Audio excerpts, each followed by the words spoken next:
and whatever. Part of the problem is when you start to unlock this and look into it is the folks at Bridge, another company I invested in, the theory is that I can carry it around really simply on my phone, right, or on my laptop rather than lugging around physical gold. So there's a portability advantage to it. And then you start to look at it from a storage cost, etc. Right? There's a whole bunch of advantages, digital version versus the physical version. What happens with the digital art? It's the same thing. More accessible, more divisible, more portable, all this type of stuff. And so if we're going to go and move our lives into this like metaverse digital world, whatever, is the new way to describe it, why would we leave the assets we care about in the analog world? No, we're going to bring them into the digital world too. All right, I'm going to try to touch on something ephemeral to just drive this point home. Have you ever looked at a VV Vault? VV Vault? No, yeah. What is that? Okay, this is so crazy. So VV is a collectibles company that's partnered with like DC, Marvel to do, but their NFTs look like actual collectibles. So it looks like a toy, it looks like a statue, like they're going out of their way to sort of literally just digitize the collectibles industry. But their brilliant move, and I'm still dazzled by this, is that they gave their users the ability to create these. They've made it right now. I'm sure future iterations won't, but it looks like a vault. So you're going through a vault door and then you're on the inside, but it's just a virtual space for you to display all the things you've collected.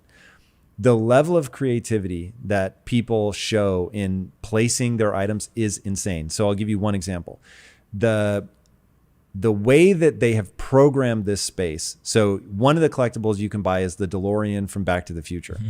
And one guy put it upside down and on the roof. So it's actually outside the vault, but it plays an animation in a loop of the flux capacitor turning on, which has all this electricity, right? If you remember the movie, all the electricity sparks and then it disappears.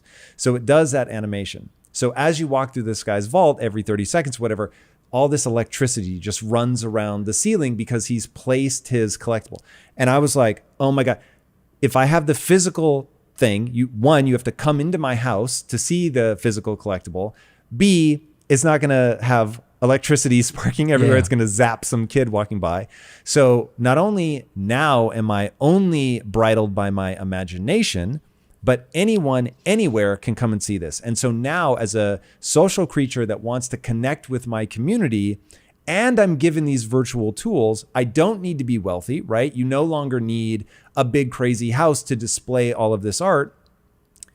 You can create this virtual thing, put all your stuff in a way that only you have done. It takes time, right? You talk about money as this equation to time. So we know we value time. So when I see somebody who's spent their time creating something like this, I'm just like, oh my God, like this is so much cooler than what collectibles have ever been ever before in history.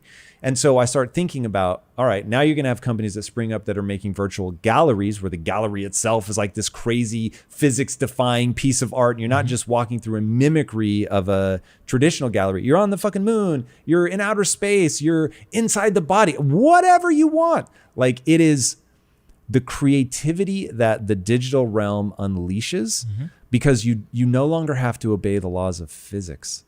It's just, oh my God. I think there's an element of like, you don't have to obey the laws of physics.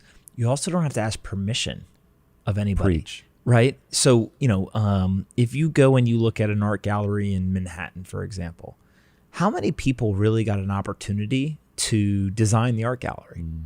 Well, they're usually people who have some sort of pedigree. They got trained somewhere, right? There's like all these like hurdles to get in. And so it ends up being a lot of the same people who all know each other and they're the ones who do it. On the internet, imagine if you held a global competition for whoever could create the best art gallery, right? And there was like a prize for it. You'd get some really, really cool stuff because there was no barriers to become the person who could do that. That's all this is it's now just saying, but you don't have to come do it in Manhattan, like just do it on the internet. And I think that, the best analogy I have for this is think of Twitter. If I said to you, Tom, you know what you're going to do every day? You're going to go hang out in this virtual reality square and you're going to talk to random strangers. You'd be like, dude, that sounds like cool to like test one time, but like I got things to do. But what do? You go through the portal, which is your computer or your phone, and you go and you hang out in a digital square and you talk to strangers. like that is in some weird way a version of virtual reality, right? I tweeted recently, I said, we live in virtual reality already. It doesn't look like the thing that you put, the Oculus headset on and you walk around, you can touch and feel things. And like that's like level, 2, 3, 4, 5 of virtual reality. But Twitter created virtual reality for people, and you can go there and hey, every day we all come here and meet up again. Right? And you keep going. And then what am I basically doing? I'm basically walking around the square and I'm saying, okay, Tom's talking about this person's talking about this person's talking about this. And I have a choice. Do I want to butt into the conversation? Do I want to reply? Do I want to quote tweet? Do I want to say, hey, Tom just said whatever, and I go and tell my friends? That's a retweet button. Like you start to think through this, and it's like, yeah, this is all going to happen. How quickly does it happen? Up for debate. What technologies is it built on? Up for debate. How should an investor invest? Up for debate. How should you, as a market participant who's not an investor but wants to be a user, how should you use this stuff? Up for debate. But I think that one of the trends that every great investor has figured out, or one of the activities, is just find that kind of direction that the world is moving, as be an observer, understand the world's moving this way, and then go and say, okay, well, what are people using? To your point about observing it, to not judge it. So one of the things the NFT market has taught me is that, in fact, I wrote my rules. They were tongue in cheek when I wrote them, but I think I should publish them, is that everything you think is cool is going to go to zero, and everything that you think is dumb is going to moon. And I've just seen that play out over and over and over again. It's really hard to predict what other people are going to think is cool, because it's really a moment is created. Energy is orchestrated somehow through this. It's not an invisible hand, because there are some people that are really good at it, but they can get the energy moving towards a project for whatever reason. Like, I don't know if you paid attention to what happened with Loot. Mm-hmm. So the guy that I consider my king of alpha, David, he sent me a tweet. Like, I was about to go to bed, and he was like, hey, Tom, this thing called Loot is popping off. Look at it. I looked at it and I'm like, this is white words on a black background. This doesn't make any sense. And I was like, but I know this industry. And if people believe that this is like new, fresh, exciting, that at least for a moment, there's going to be this influx of attention. Now, that moment could be 10 years. That moment could be 10 minutes. I have no idea, but I'm getting better and better at sort of arbitraging some of these things. So I bought 2 of them. And then a couple of days later, if you owned them, you got an airdrop of basically their token. And I didn't even know about the airdrop. And the same guy, David, was like, hey, Tom, because you bought 2, you've been airdropped this stuff, but you actually have to go pull it out of the contract directly. And so I'll show you how to do it. So here you go into Etherscan, and this is how you do it. And I got it, and I got my 2 bags of gold. And as of that day, that thing, so I bought the ones that I bought, I think I bought it, I can't remember if it was 1.9 ETH for the original Loots or 0.9, but it was in there somewhere. And at the time I got the gold, which, remember, I didn't even know existed. I was already making money hand over fist just on the actual squares that I bought. And the bags of their coin that my friend had to tell me were there, I went and sold one of the 2 for $50,000. And I was like, I imagine if a friend was like, hey, dude, I know you don't know, but in your bread box in the back cupboard, a guy just left you 50 grand. You'd be like, what just happened? It was so surreal. And I was just like, okay, don't think about things. Think about the nature of things. And I was like, this is telling me something about the nature of humans, of creative energy, of attention, and how it can be swayed, about enthusiasm, and how it moves sort of restlessly. It never lands on one thing and stays. And so there's these really predictable curves that these projects go through. And I'm like, hold on. If you do your, 10,000, 20,000, 30,000 hours of research, and you'd like really figure this game out, obviously never invest a single dime over what you're prepared to lose, because NFTs are the single highest risk investment I've ever seen humanity come up with. I want to make that really fucking clear. But it is so interesting to see how it captures that same part of the psyche around sports betting, how we're all locked up because of what's going on with COVID. Like there's all these factors that have come into play, and just that crypto's taking off and NFTs have answered the question of whether there's a real thing there and whether people will value them. But once I stopped judging the market and just started saying, this is happening, whether I think it should or not, whether I think white text on a black background should be cool or not, it is. And it's capturing energy. And dude, it wasn't long ago that I made $50,000 a year. So I was like, this is so crazy. And this comes back to like my obsession. People need to do their own research. I cannot predict the future. You cannot predict the future. Who knows? This could all go to nothing tomorrow. That does not seem likely. And given what's going on today, the nature of the technology, right? Understand it, think from first principles, and it becomes far easier to do novel things. But just looking at what's going on, I legitimately want to, with all the caveats of you have to be so careful. You cannot go blindly into this. But I can think of few things that are worth people's time and energy to understand more than the blockchain. And that, if this were a baseball game, we are still in the locker room getting ready to come out onto the field. It's like, because I mean that from a technology standpoint, like even forget just that you could buy Bitcoin or Ethereum or whatever today and it will go up in value. What's going to be built on the back of the technology will create a world that will be as unrecognizable as a post-internet world would have been to me in 93 before I'd even heard of email to now. I mean, that's utterly just, it's a transformation that I could never have predicted. It's going to be the same thing. But this one's happening in full view because we already have the internet. So it's already, you and I are talking right now to, hopefully millions of people. And then on top of that, we've all seen it happen before. So you can say, hey guys, remember mobile phones? Hey guys, remember the internet? This is a big one like that. And so I think this is going to be, I'm going to make a statement and you're going to say whether I'm a fool or not. I think this will be the biggest wealth transfer ever that we've ever seen, like robber baron moment type wealth transfer. But it's not going to go to a really, really small number of people. It's going to go to whoever the fuck takes the time to learn about this and go, there's some percentage of my daily income. It doesn't like it will go to people who don't even think in net worth terms yet. Because this is, as Raoul Paul said, this is the first time in human history where the average person has been able to front run the institutions. So this is a chance for people to get $10 every paycheck, whatever, but like to get in. And now whether it just becomes sort of wealth redistributed, because so many, like the older and more established your wealth, the less likely you are to move on this quickly. Mm-hmm. Well, you got to think too, from an investing standpoint, you've got to ask yourself, like, who are you, right? Like, what type of investor do you want to be? There's some investors who are the most risk-averse people in the world. They say, I don't want to take any risk. I'm already wealthy in many cases. I want to protect. I'm in capital preservation mode. There's a lot of people who say, no, I'm in capital accumulation mode, right? I want to go make money. I need to make money. And what you need to seek out then, in most cases, is asymmetry. Now, that doesn't mean that you shouldn't do, I have these like 5 principles, right, from a personal investing standpoint.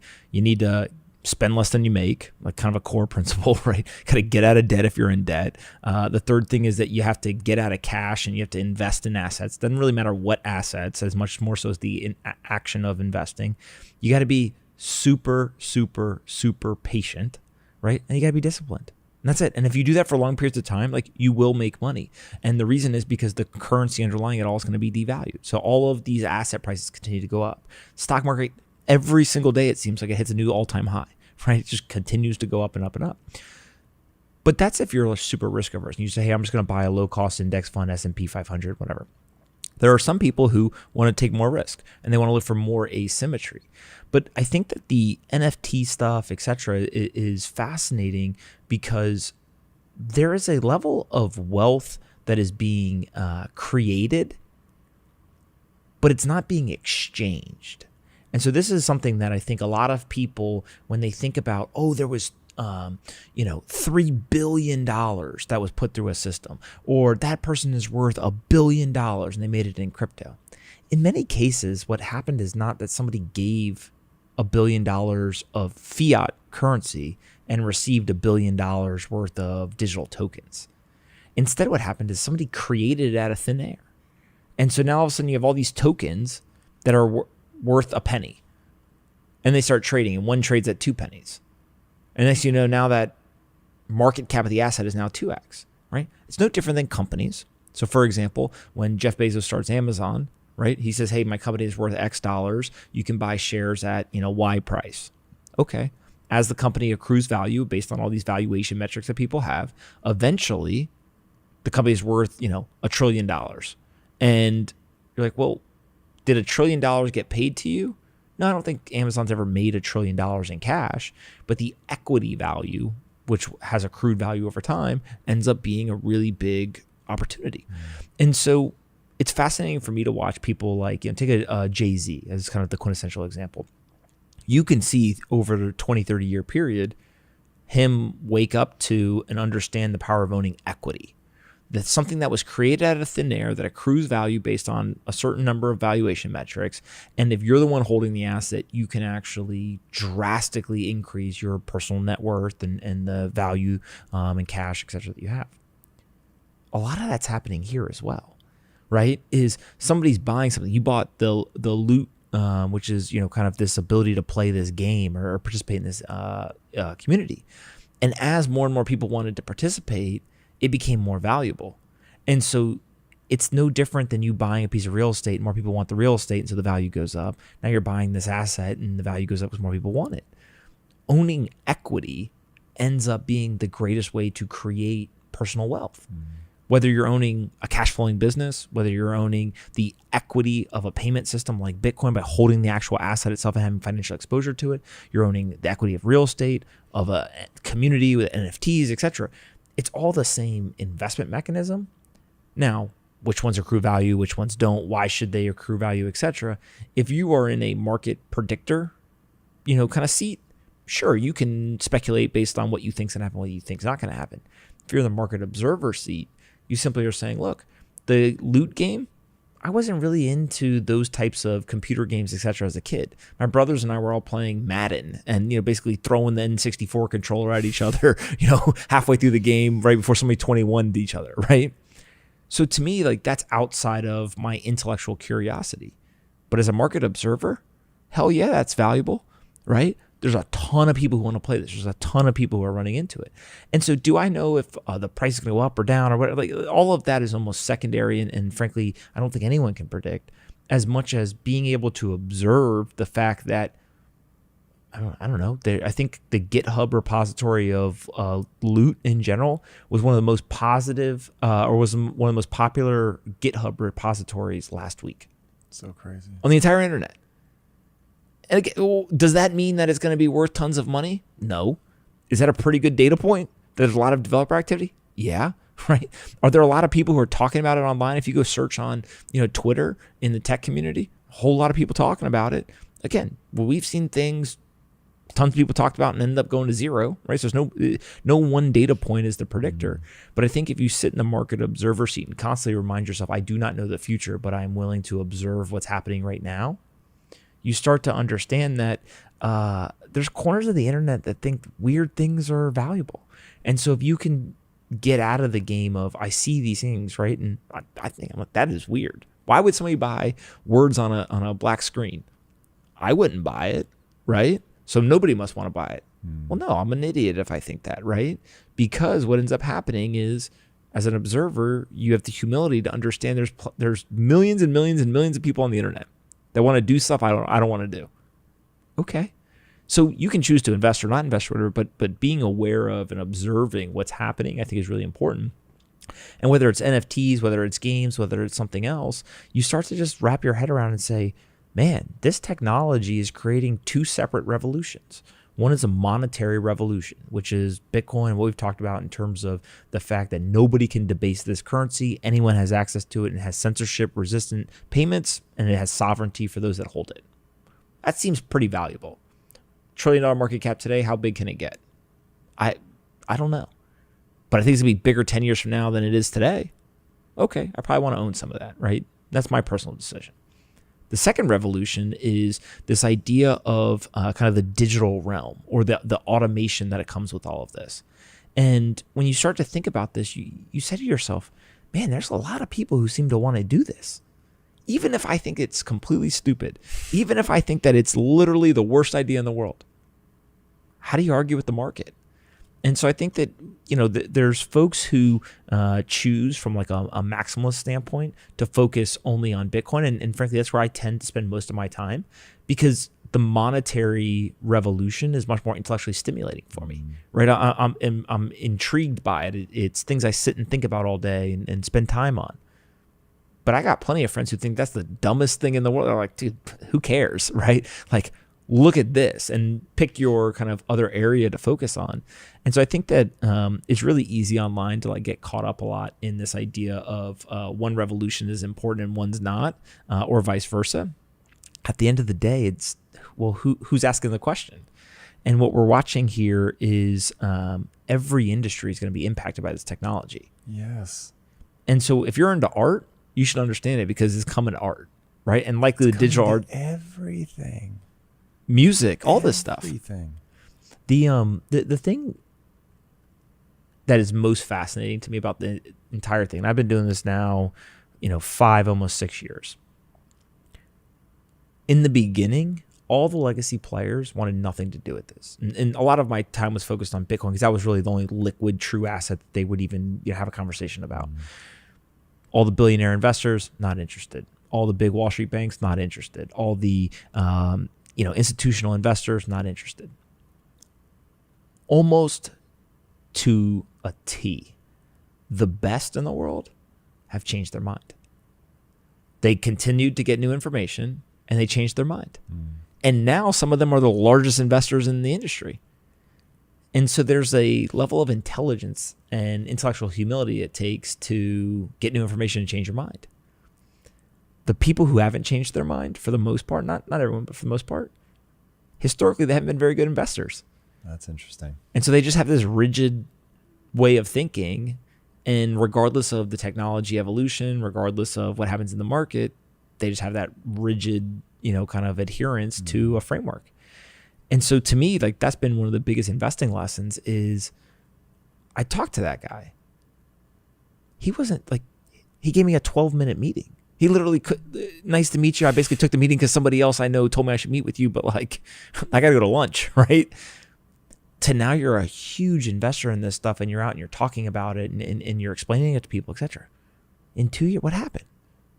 Oh, you're not religious about your ideas. You're not religious about having to be right. Instead, he said, no, it reached a point where it was very obvious that the macroeconomic environment was going to continue to be crazy. People were going to want to hold this asset. I understood how it worked. And so I changed my mind. By the way, I've been an idiot if I didn't change my mind. Yeah. The only way to live, like that to me is my core life thesis. It's like, I'm not interested in being right. I'm interested in identifying the right answer faster than anybody else. That's yeah. it. Building your self-esteem around being right is a trap. And most people fall into it.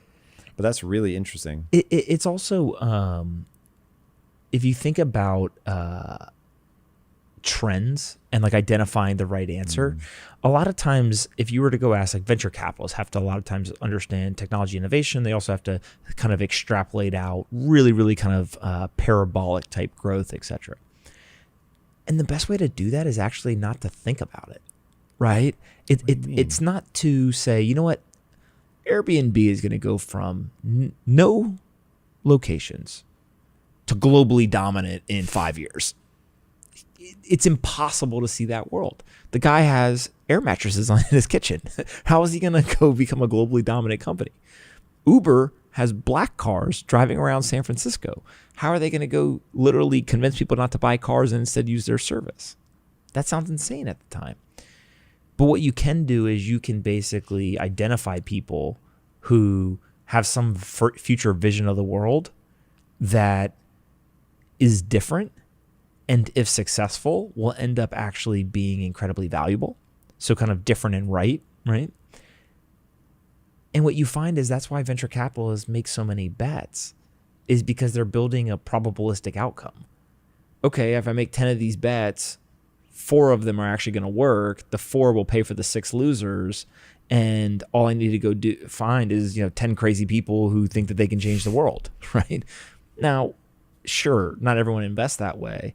But what you start to realize is rather than try to predict it yourself, finding the people who know some secret or know some, future vision of the world that they're going to go build and create ends up being a way easier way to predict the future than actually sitting there and like pontificating about, I think NFTs are going to be whatever. In January, did anyone think one NFT platform would sell $3 billion worth? No way. Now, one thing I know that you don't predict the future, but it's the only thing that gives me hesitation. So you're whatever, famously like 95% of your liquid assets are in Bitcoin. I'm way less than that. But my comfort, it started with, I'll just do 1%. And then I was like, well, that felt good. How about 2? And then that was 5. And now it's like, I'm pacing 10. So about 10% right now. That's what I'm pacing. I'll be there probably. Well, I guess if we dip really hard, then I'll race to that. Yep. If we don't, I'll just keep dollar cost averaging. But I already sort of planted seeds with my wife. I might be comfortable at 25%. So that I've really sort of adjusted my thinking on that. But the one thing that gives me pause is you've talked about Bitcoin is going to become the global reserve currency. I don't think that governments go down without a fight.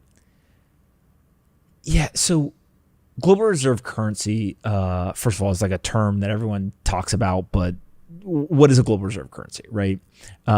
There's two ways to look at this. One is the legacy terminology of global reserve currency, which is the most dominant military basically puts the currency, in place and then enforces that across the world. The dollar's a pretty good way to use that as an example. Every economy has a reserve asset.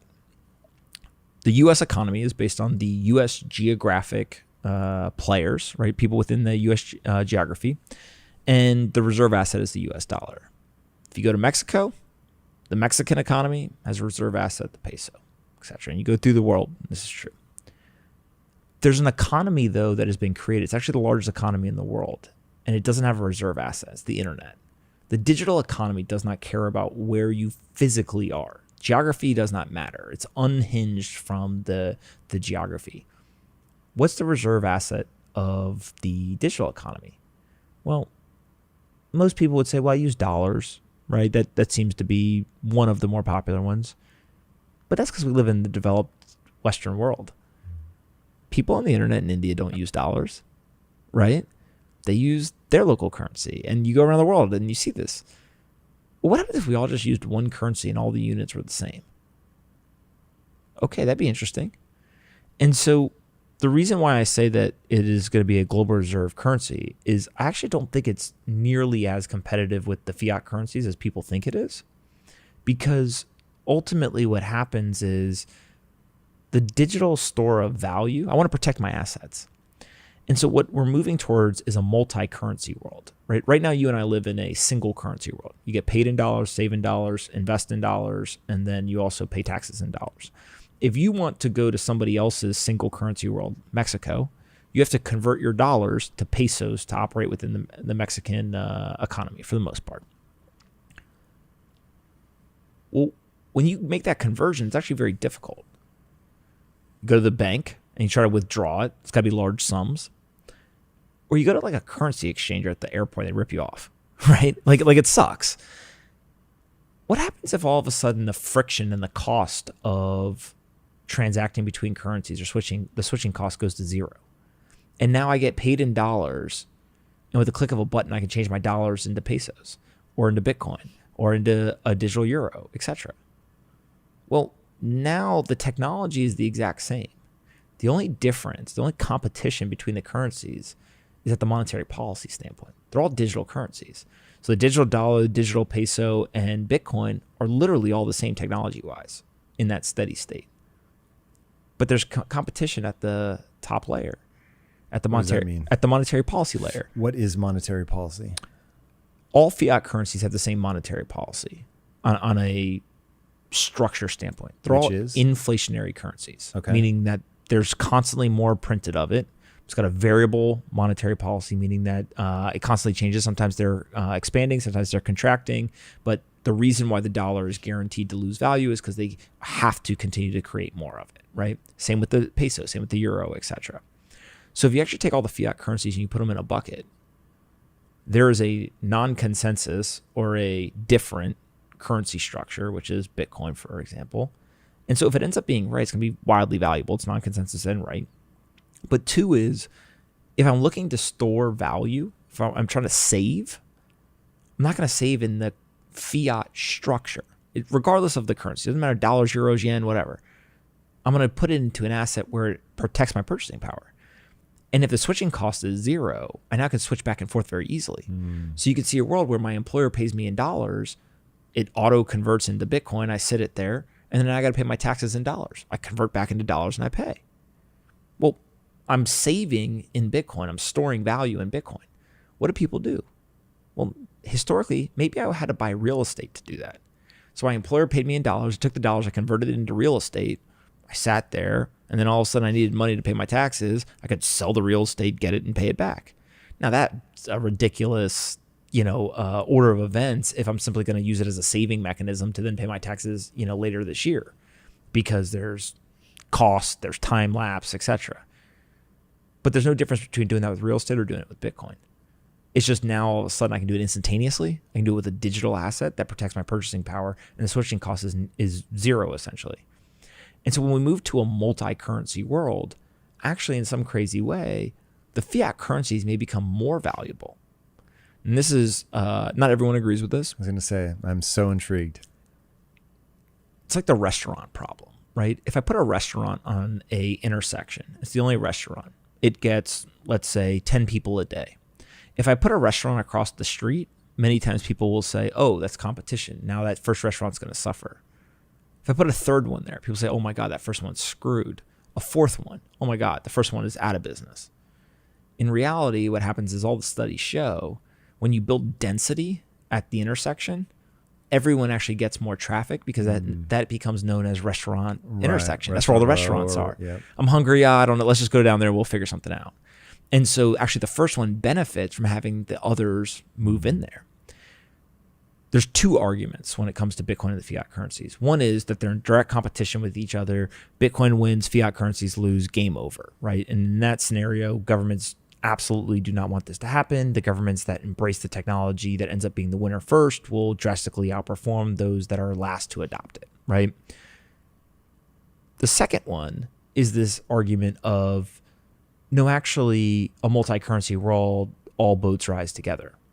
Now, I talked earlier about I don't want to be a market predictor. What I find right now is as technologies are being digitized, it actually increases the accessibility of them for people around the world. So take that second example. I'm in Venezuela. The Bolivar ends up getting devalued away. I know I got to get out. Really, really hard for me to get dollars. I can try it through the bank, but there's limitations. I'm worried about confiscation by the government, etc. The black market is really pricey. In terms of it could cost me a lot to actually go buy it, and it can actually be physically dangerous. So why do I want dollars? Well, there's safety in the dollar in my mind. There's stability. That's the best currency. My currency sucks. This one's great. Let me go buy this one. Okay, dollars are hard to get. I'll get gold. Well, hard to find, can be physically dangerous, could be confiscated, etc. Okay, well, what can I do on the internet? If all of a sudden I think, let's say Bitcoin's too volatile for me, I want dollars, but the dollar isn't digitized on these platforms. But China takes their currency and they create a digital currency. It's better than nothing. So what do? I buy the digital currency of China. And it's just a pure accessibility thing. So I think ultimately the incentive is that everything will be digitized, right? You'll get digital dollars, digital euro, yen, etc. And some of that will be because people believe that there's some sort of internal domestic advantage to it. But also some of it's going to be just simply the game theory of we have to digitize our currency so it's accessible to people around the world. And so we can drive more adoption, more value. But the second that everyone has digital wallets, everything becomes a currency, right? How many people say to themselves, oh, I own that piece of real estate. I need to sell it to get dollars to then go buy something. Well, what happens when I can just take the real estate and buy directly the asset? I don't have to go to the common unit of account of a dollar. All the technology is the same. The value just is different. And so you get in this really weird world where I don't know what's going to happen in the future, but you can clearly articulate 2 or 3 different versions. And in every single one of those versions, Bitcoin specifically is valuable. So Bitcoin is valuable if it goes head to head with the fiat currencies. Bitcoin is valuable if the fiat currencies benefit, and all currencies end up accruing more. And Bitcoin is valuable if all of a sudden every asset is a currency and you can interchange them freely. So from my standpoint, it was actually the least risky thing I could do personally was to buy Bitcoin. And I always say that I sit at the intersection of two very, very different worlds. When I talk to, friends on Wall Street or these large asset managers and stuff, they're like, you are insane having 95% of your net worth in this thing.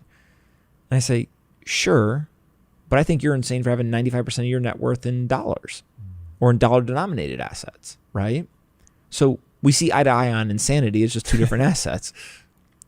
If I go talk to particularly young people in crypto that are on the edges of innovation and really kind of pushing the pace of this new stuff, they're like, dude, you are the least risk tolerant person I've ever met. Like, you just hold boomer coin, right? Like, Bitcoin doesn't do anything. And so how can it be that the same asset viewed by the youngest, most kind of forward-thinking, innovative people is seen as the most conservative, but by the oldest, most successful is seen as the most risky? It's actually probably where you want to sit, right? Is because you're taking the two worlds and you're kind of meeting them in the middle. And so when you ask about like allocations and all this stuff, I always ask people, what are you optimizing for? I basically built a Venn diagram early on, and I said, okay, what is the thing that I think is most likely to be here 100 years from now, right? My plan is to hand Bitcoin to my grandkids. Okay, so it needs to be around for 100 years, the durability of it. And also, what is the thing that has a very attractive return compared to traditional assets? Bitcoin's compounded at 200% annually for a decade. That's crazy. Pretty crazy, right? So if it's durable and it has an attractive return compared to traditional assets, I'm going to go get a lot of that. And if I denominate my net worth in it and my life, like my financial life in it, it actually changes psychologically spending money. Because it's one thing if I say, hey, you're going to go spend a depreciating asset to buy a house or buy a car or buy whatever. Might as well. It's going down in value anyway. You're financially incentivized to do it, right? It's literally, it's going to lose value, so you better get rid of it.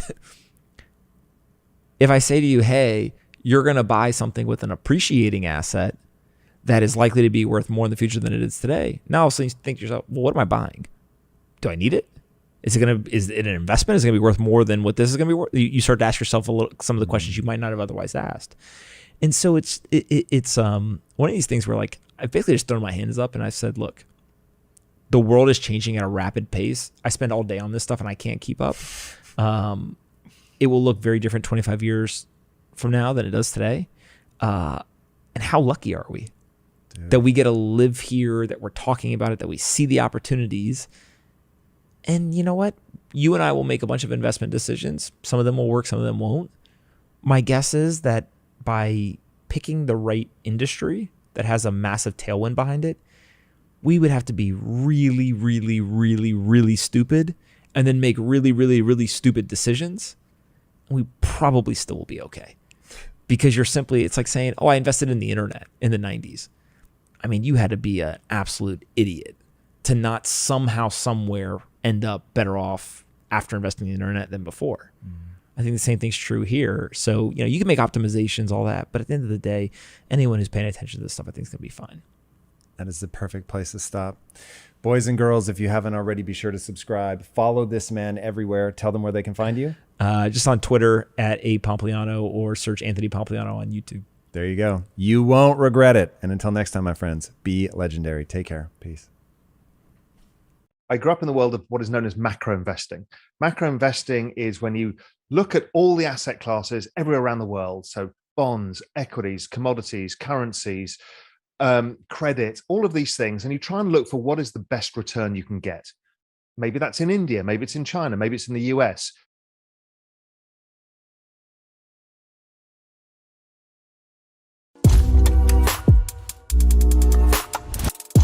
Anthony Pompliano, welcome to the show, man. Absolutely. Thanks so much for having me. Dude, I am really excited. So there's something, my audience has heard me talk about this before. I feel a moral obligation to get people to look at cryptocurrency, Bitcoin specifically. And there's a famous saying, I'm almost certain you've heard it before, which is Poor people spend, the middle class save, and then the wealthy invest. And this is what's going on in cryptocurrency. To me, seems like the first time where the average person, whether you're poor, whether you're middle class, doesn't matter. You can actually front run the investor and use, whether it's Bitcoin or something else, as that investment vehicle. Talk to me about the breakdown here in the US of people that invest versus don't invest. Yeah, so one of the easiest ways I find to talk about Bitcoin is just talking about the legacy problems and kind of what the average person does, and both from those that are successful and those also that are not successful. And so let's start with some statistics around just the United States, right? 45% of Americans hold no investable assets. That's so crazy. So right what is an investable asset for people that don't know what that means? A stock, a bond, cryptocurrency, real estate, right? All the things that are not cash that you're buying because you think that they're going to appreciate in the future. And so really that 45% of folks are living paycheck to paycheck. They keep all of their wealth stored in dollars in a bank account. They tend to be, obviously not very well financially off, but also on top of that, they tend to actually not be nearly as educated about how the system works. So there's a wealth inequality gap, but there's also a very large education gap. And so, do you think they're one and the same? I think that the education gap actually drives most of the wealth inequality, and really it's because of the debasement of the currency. That's interesting. So we'll get to debasement of currency in a second. I've made a statement that I expected to be more controversial than maybe it's become, which is, so I worked in the inner cities a lot. Yep. So I have seen firsthand up close intelligence be evenly distributed. So they can process raw data very quickly. Like, yes, you're hanging out with them, you're like, okay, you're poor, you come from a long line of poverty, and yet you're incredibly bright. Like, I am confused now as to why you haven't, been able to achieve escape velocity and get out of here. And then you realize that their frame of reference, the way that they think about things, is so detrimental because your behaviors ultimately are all that matter, right? You can think that Bitcoin is the greatest thing since sliced bread, but if you don't actually buy any Bitcoin, then you can't take advantage of the growth. And so I began to realize that, or hypothesize, I should say, that generational poverty is a frame of reference problem far more than it's a money problem. And that if you took that same person, so they're born on day one, they were born to parents that have, lived in the inner cities forever, they've struggled for generation after generation, and you bring them into a household where they're going to be educated around investing and, what the game is that you're talking about, that it's a system, it works in some kind of way. The way is predictable, and it will reward some behaviors and it will punish other behaviors, and nothing else matters. And if you do that, they will come out just fine. And so I was like, wow, this really is a knowledge gap problem. Yeah. I mean, think about if I told you to go play a game and I said, but I'm not going to tell you the rules, right? Be pretty hard to play the game at first, at least. Maybe you figure it out, maybe you don't, but you're obviously going to be much better equipped to play the game if I explain to you how the game works and what the rules are. And so if you think of money or finances as a game, there's really one key rule that everyone has to understand, which is the dollars will be worth less in purchasing power terms over a long period of time. That's not a negative towards the dollar. That's not a positive towards the dollar. It's just that is a fact. And we call it inflation. Yeah, and the system is built that way. And the economic argument for why it is built that way is because if I know that my dollars are going to lose purchasing power, meaning that today it costs me $2 to buy a loaf of bread, in 5 years it'll cost me $4 to buy a loaf of bread, I'm financially incentivized to either invest the money or to spend the money. But holding it is a losing proposition. Now, that economic theory is predicated on the fact that everyone knows the dollars are going to lose value, because what ends up happening is those 45% of Americans end up not investing the money or really spending the money. They're trying to save the money, but it is losing value. And I always go back, and I think this generational idea is really can be extrapolated even further. It's not just folks on the inner city. If you think back, I'm 33, you're in your 40s. If we go to our parents or our grandparents, for the most part, their financial advice was save, right? Spend less than you make. If you save, then you can make your way to financial security. that was actually true, specifically around our grandparents' generation, a little bit for our parents, and then for us, not so much. And so the advice that was passed down was actually predicated on a situation that no longer exists. Because before 1971, there was nowhere near the debasement of the currency that there is today. Because it was tied to gold? That's a huge piece of it for sure, right? Which is basically the fact that when we handed over the power to print currencies, right? This is a 50-year experiment that we're in. And, again, there are some very positive impacts of being able to print currency, right? You essentially are able to devalue the currency. You can pay off future debt with kind of less valuable dollars. And there's all this economic theory that... Really fast, I want to ground this in something I've heard you say before, which I think it was so simple. I was like, whoa. You said, if I have $100 in my bank account, and I need 150, I can't go in and edit the database, and now I suddenly have $150. But the government can. Yes. And I was like, whoa, like when you say it like that, and it's like literally just somebody going into a spreadsheet, I was like, oh my God. And I even, dude, this is recent. So I'm very good at making money, and I have historically been very bad at investing money. Although now I've become obsessed with investing now that I'm sort of because I was just trying to get as close to my money buried in the backyard as humanly possible. And anybody thinking to rob me, I don't actually do that. So you will find $0 here at my house. But that was my mental sophistication around finance. I didn't understand it. I didn't want to understand it, quite frankly. I'd put a lot of energy into just getting good at entrepreneurship so that I could generate whatever wealth that I wanted. But I came very late to understanding this idea that that the governments can print more, and that in printing more, you make it less scarce. And in making it less scarce, you devalue it. And I actually, as of maybe 8 months ago, thought that when they say print more money, that they were actually printing more money. And so I'm like, when they've got the bag of cash, who are they giving it to? I couldn't understand. But like, if anybody puts any amount of credibility into whether they think I'm intelligent or not, to think that a guy that could build $1 billion company as of 8 months ago was imagining somebody from the government walking around with like a bag full of cash. Like, that's how ignorant I was to the system. And that's exactly how people end up getting held back. I think that what's fascinating about this is not an uncommon story, right? There are plenty of people on Wall Street, et cetera, who don't understand economics, macro or micro, and also just simple personal finance things, right? This stuff is hard. And it goes back to there's nobody teaching it in school. And so you basically have two ways to learn. You can learn by doing kind of trial by fire, and some people figure it out, some people don't. Or you're lucky enough to have a parent, a friend, a mentor, somebody else who sits you down and explains it to you. And I think that's why we are seeing such an explosion of interest. Yeah, sure, the meme stocks, cryptocurrencies, it's easy to mock and make fun of these young people, but these young people are interested in understanding, how does the market work? How does finances work? How does investing work? And so, if you go back to that data, right, we talked about 45% of people have no investable assets.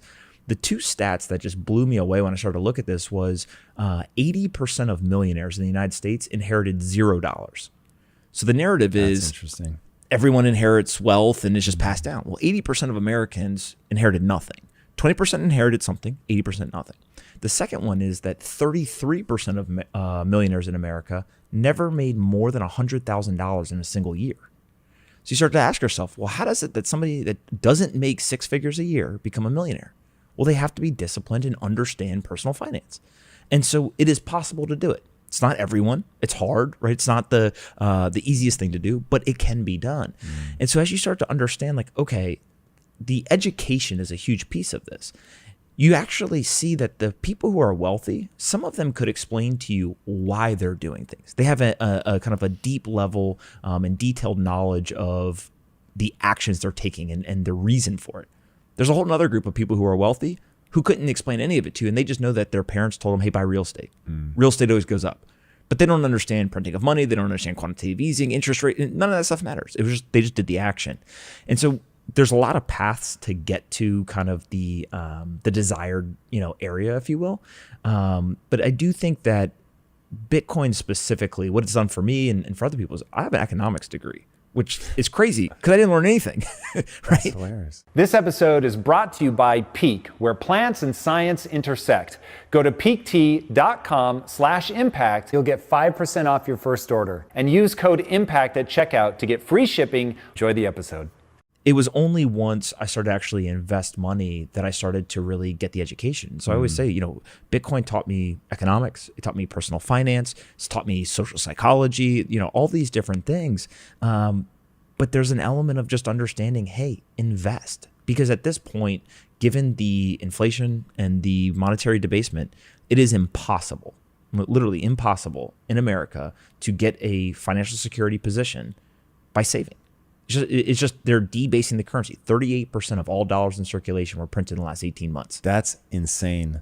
That's insane. Like when you think that we're over 200 years old as a country, that's really bananas. 38% in the last 18 months. Whoa.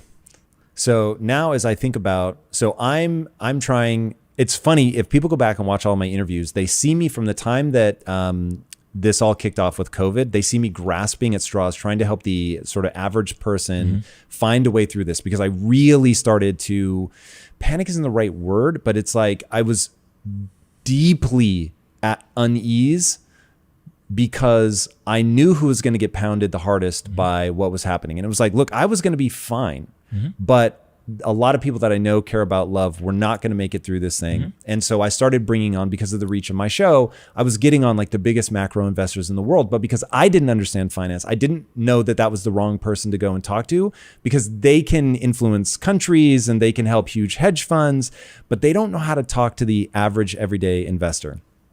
And one of my employees kept haranguing me to look at cryptocurrency and Bitcoin. And I was like, David, I just don't have any interest in investing. It's not my thing. Like, I know how to make money. And then NFTs came along and I realized that was going to be the future of my business. So I went all in, and like you started learning all this stuff from investing in crypto, I had to learn about the blockchain to understand NFTs, to create content there that was interesting and compelling. And as I learned about that, I was able to get to first principles, because now I understood how the blockchain worked, which led me to what's different about fiat currency to cryptocurrency. And then all of a sudden you're like, wait a minute, are you fucking kidding? This is what's going on? Like, they can just print money at will. That's insane. That also, when you start thinking about, so one thing that's always enraged me, and this sends me back to my days when I was young and broke, and I would have, let's say, $19 in my bank account, not joking, and they won't let you take it out because there's a minimum that you have to have in your account, or there's like $20 minimum at the ATM. And so I'm like, hold on, I'm not going to be able to go like get a meal right now because of banking rules. So I've developed this just like internal rage over banks acting like my money is their money. And so now, like, seeing how it's hard to get your wallet set up, admittedly, but once you like get on the rails of cryptocurrency, of how easy it is. And so that's really been eye-opening and game-changing. Now I think we have to get to, all right, you have to get to those first principles to form a thesis, and then you can invest based on a thesis. So I want to talk about the thesis around Bitcoin. We'll stay specific to that, because I know, do you call yourself a Bitcoin maxi? No, so I think there's a separation between, there's monetary component of this, and then there's like a technology or like a corporate component of it.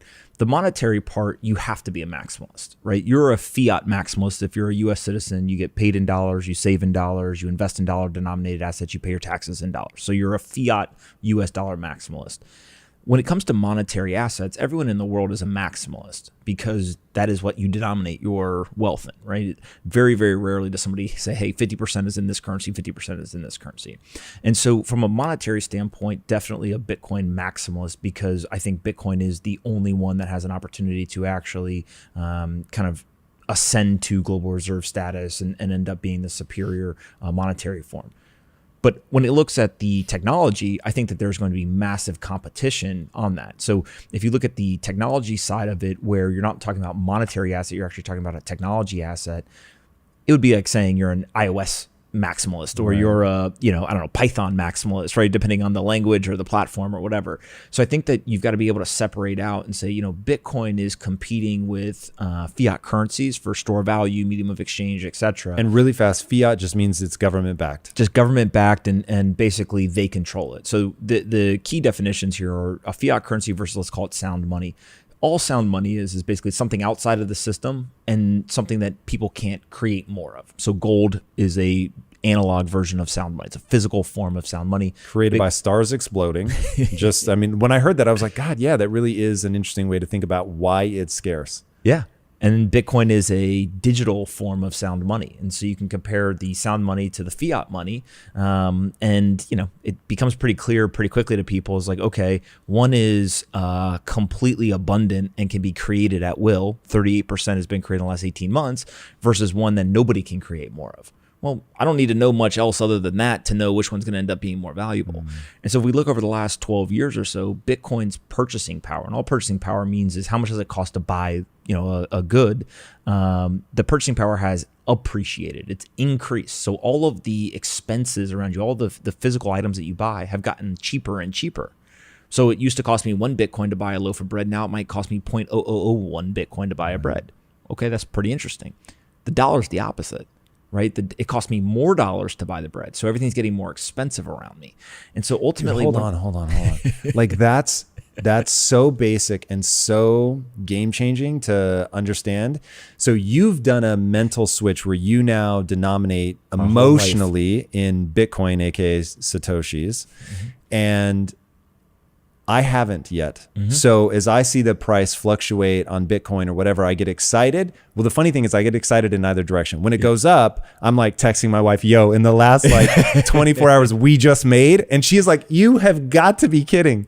I mean, it's crazy. Yes. Now, when it goes down, I'm texting her like, yo, we're going in hard. Like we're buying this dip. So, but it's really, really interesting. Do you mind saying again, the cost of loaf of bread compared to dollar versus Bitcoin? So if I denominate my life in dollars, and let's say I buy a loaf of bread today and it's $2, 5 or 10 years from now, that loaf of bread may cost me $3, $4, $5, depending on the rate of inflation. If I denominate my life in Bitcoin, and today, let's say that it cost me 1 Bitcoin for a loaf of bread. In the future, it will cost me less than 1 Bitcoin. So it'll actually become cheaper for me to buy because every asset, when you think of price, it's denominated in a currency. So a stock, right? When I ask you what is Amazon's stock price, you're telling me one Amazon share over how many US dollars. And that's how we get to the actual value. And so when you start to think about that, look at the stock market. The stock market from 1971 to today is up and to the right. It's a perfect 45-degree angle. Oh God, I know what you're about to say. When you denominate it in gold, it's down. That's since nuts. 1971. If you denominate it in Bitcoin since 2009, 2010, it has crashed aggressively. Bitcoin has been the best performing asset, but that's because it's denominated in dollars. And so ultimately what we're watching an entire generation of people wake up to this fiat currency kind of fiasco. And there's a famous, I think it's Henry Ford quote where he said, if people understood how money worked, there would be riots in the street before morning. And it's simply, again, it goes back to that education gap. And so the 55% of people who hold investable assets, whether they understand why or not, they're actually benefiting from this. And so it's important to remember that I don't think there are nefarious or malicious intentions or, let's screw people at the bottom of the totem pole. In fact, sometimes it's actually the exact opposite. But the system is working as designed. It's a feature, not a bug. And the reason why that's important to understand is because the system is not going to change, right? You and I are not going to be able to convince anybody to do anything different. They're going to do what they're going to do because that's the way the system is built. But what you can do is you can change the way that you're positioned. So you have a choice. I can either suffer at the hands of this system, or I can flip around to the other side of the table and I can benefit from the system. Every single rich person understands how to benefit from the system. Hold assets, not a currency. Don't hold the dollar, instead hold the assets. Because that's one thing, it's to hold an asset that you have a reasonable belief is going to go up in value over time. And one thing I want to go back to, so you said, all right, the cost of the loaf of bread is going to take less and less of the Bitcoin that you own. That's a prognostication, right? You're hoping that that is true. But one thing I want to point out is the things that you're looking out into the future and saying that the bread will cost more dollars is backed historically. So it's simply you looking backwards and then carrying that out forwards. And the same is true of Bitcoin, is that you're looking at the historical performance and projecting it forward. It's not like you're just making that up and being hopeful. And that is where I think this starts to be important, is one, to recognize everybody has to do their own research. You have to figure this out for yourself. You want to understand it to the point where you're not thinking in analogy, you're thinking from first principles, so you understand how the game works. You're, emotionally rioting in the streets, as Henry Ford predicted. But yeah, I think that's an important thing for people to understand. This isn't hopium. This is looking at the historical performance. And in fact, one of my favorite statistics, and strike me down if this is inaccurate, but that Bitcoin, and this I got from Raoul Paul, that Bitcoin is the fastest adopted technology in all of human history. Yeah, it depends on how you count, but for sure. And remember, price, right, is kind of the best indicator of adoption.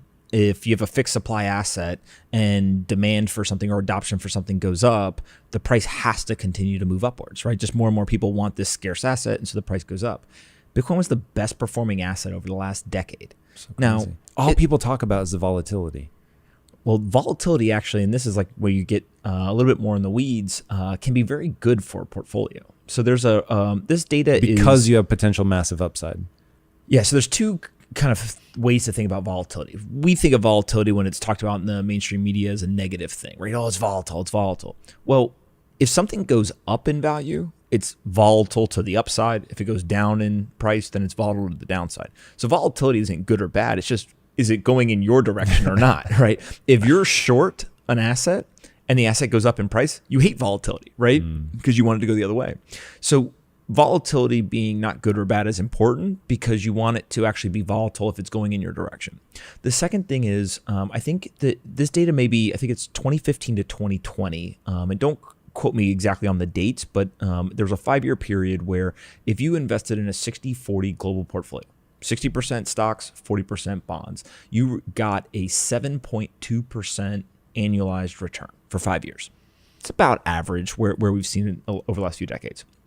If you had taken 0.5% from stocks and 0.5% from bonds, so you had a 1% allocation to Bitcoin, 39.5% to bonds, and 59.5% to stocks, you would have taken that 7.2% per year and increased it to 9.2.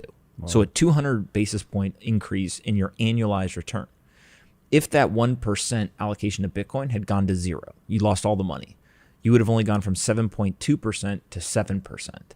So it's about a 200 basis point or 2% upside for a 0.2 or a 20 basis point downside. So 10 to 1 during that 5-year period.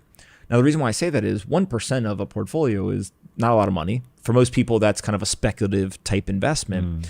But because this is so volatile, because it has the ability to appreciate so aggressively, like you talked about when lots of people are getting excited, et cetera, is it can have a really profound positive impact on a portfolio.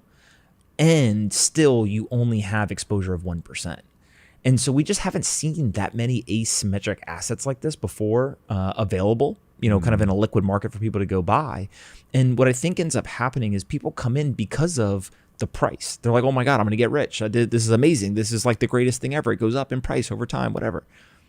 But then what happens is, as my friend Marty Ben always talks about, he's like, you come for the money, but you stay for the money. And you came for profits, but you stay because you start to understand fiat currencies, economics, personal finance, etc. And you start to realize, wait a minute, I have to do something. I can't sit with cash. And so it's just a very unique asset that we're all kind of living through global adoption, right? We've gone from the creation of an asset 12 years ago to now there's a nation state that has bought Bitcoin. I don't think anyone, 10, 12 years ago thought that a nation state would buy Bitcoin this quickly. And so going back to Raul's point, you're building all of this on top of the internet. And so the internet adoption happened on top of the telephone lines and kind of the connectivity we had. So it had a certain rate limiter to it. It could only grow as fast as we had, communication infrastructure. Now when this gets built, it's being built on top of the internet. So look at what is the total internet penetration globally. Well, that's the rate limiter for how fast this can grow. And I don't think we probably talk about it enough, but there was immense work done in places like South and Central America, countries in Africa, places like India, et cetera, China, to really drive internet infrastructure over the last 15 years, right? Everyone from the Googles, Facebooks, Amazons of the world to kind of the traditional internet providers all spent billions and billions of dollars getting all that infrastructure installed. And now here comes along a technology that is literally just going to ride the coattails of that internet infrastructure and get adoption. And so that's where you see countries like Nigeria and others that you wouldn't think of being, super forward, kind of thinking on technology.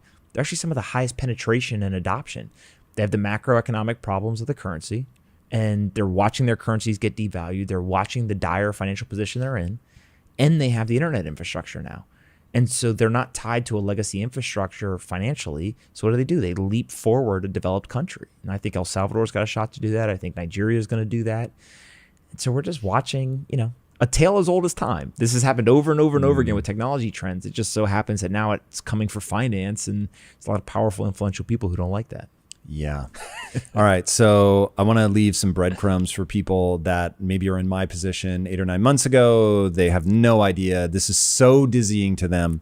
And if they've made it to this point, I'm very impressed because they're investing in their future. But now just a few breadcrumbs. So going back to you, if you don't understand the first principles of something, what I'll often refer to as the physics of the situation. So you're as low as you can go. You're at the sort of axiomatic state where you at some point have to say, I believe these things to be true. Nobody knows sort of